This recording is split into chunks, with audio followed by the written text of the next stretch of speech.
রাজবাড়ীর আলিপুর ইউনিয়নের স্কুল মার্কেটের গাজী স্টোরের মালিক মোহাম্মদ রতন গাজীকে দোকানের ভেতর এক নারী সহ ধরে ফেলে স্থানীয়রা। পরে ওই দিন 24শে জুলাই বুধবার আলিপুর ইউনিয়ন পরিষদে স্থানীয়দের উপস্থিতিতে সালিশ করেন ইউপি চেয়ারম্যান। সালিশে দুইজনের মোবাইল ফোন তদন্তের স্বার্থে রেখে দেওয়া হয়। তবে এ বিষয়ে কোনো মন্তব্য করতে রাজি হননি ইউপি চেয়ারম্যান আবু বকর সিদ্দিক। মুঠোফোনে কথা হলে বিষয়টি একটি চক্রান্ত বলে দাবি করেন অভিযুক্ত রতন গাজী। তবে রতন গাজীর সাথে দীর্ঘদিনের প্রেমের সম্পর্ক রয়েছে বলে জানান ওই নারী। স্থানীয় সালিশে কোনো সমাধান না পেয়ে 26শে জুলাই রাজবাড়ী সদর থানায় একটি অভিযোগ করেন ভুক্তভোগী ওই নারী। এ বিষয়ে রাজবাড়ী সদর থানার ভারপ্রাপ্ত কর্মকর্তা ইফতেখার আলম প্রধান জানান, অভিযোগ তদন্ত করে আইনানুগ ব্যবস্থা গ্রহণ করা হবে। রাজবাড়ী জার্নালের প্রতিবেদনে দেখুন বিস্তারিত। রাকিবুল ইসলাম। আমরা দুপুরবেলা আলাদপুর বাজারে ওভারব্রিজের এখানে ছিলাম। ওই সময় আমরা স্কুলের মাঠে খেলা হচ্ছিল, তো পোলাপান খেলতেছিলাম, আমরা মাঠের দিকে যাই। তখন দেখি যে একটা মেয়ে ওই রতনের দোকানের পিছনে দরজা খোলা, পিছন দিক দিয়ে ভিতরে ঢুকতেছে। ঢোকার পরে তখন আমরা আবার বাজারের ভিতরে আসলাম। ওই মুদিখানার দোকান, এমনিতে সবকিছু ফ্লাক্সি লোড বিকাশ টিকাশের ব্যবসা আছে ওর। তারপর আমরা বাজারের সামনে আসলাম, আবার দোকানের সামনে এসে দেখি ওর শাটার বন্ধ। দোকানের শাটার বন্ধ, তখন আমরা পিছনে যাই, সেটা দেখি পিছনে দরজা বন্ধ।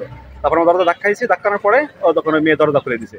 সেটার পরে তখন দেখি যে দুজন একসাথে মেয়ের ভিতরে। পরে মেয়ের জিজ্ঞাসা করলাম কি হয়েছে, 6-7 মাস আমাদের সাথে সম্পর্ক।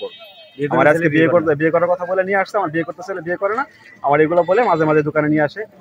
দু একদিন পর পরে আমার দোকানে ফিজিক্যালি সম্পর্ক আমাদের সাথে আছে। মেয়ের সাথে, এই ছেলের সাথে আমার ফিজিক্যালি সম্পর্ক। ওর বাড়িতেও আমি গেছি অনেকবার। তারপরে আমরা ধরলাম, ধরার পরে এই ইউনিয়ন পরিষদে নিয়ে আসলাম। ইতিমধ্যে পুলিশও আসছিল। ওই ছেলে দোকানদার পুলিশে কল করছিল 999-এ। পরে পুলিশের দেখে ঘটনা সত্য।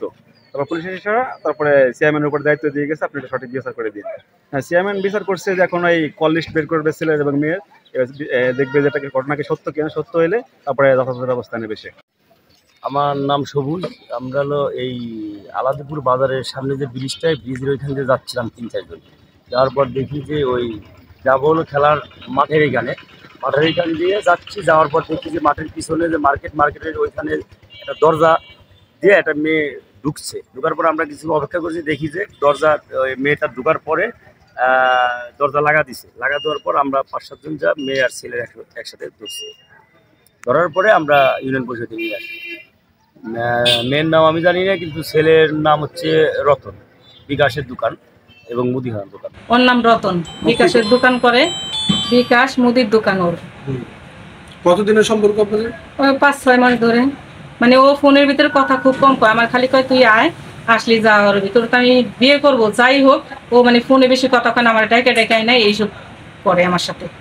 আপনি এখন কি চাচ্ছেন? এখন আমি সুস্থ বিচার চাই, ওর সাথে আমি বিয়ে বসতে চাই। আজকে আমাকে রতন নিয়ে আসছে, ফোন দিয়ে নিয়ে আসছে। মনে করেন ওরা ধাপা চাপা দিয়ে আমার বের করে দিছে, আমার মোবাইল টোবাইল সব রেখে রতনের ছেড়ে দিছে। এখন আমি কোনো বিচার পাই নাই।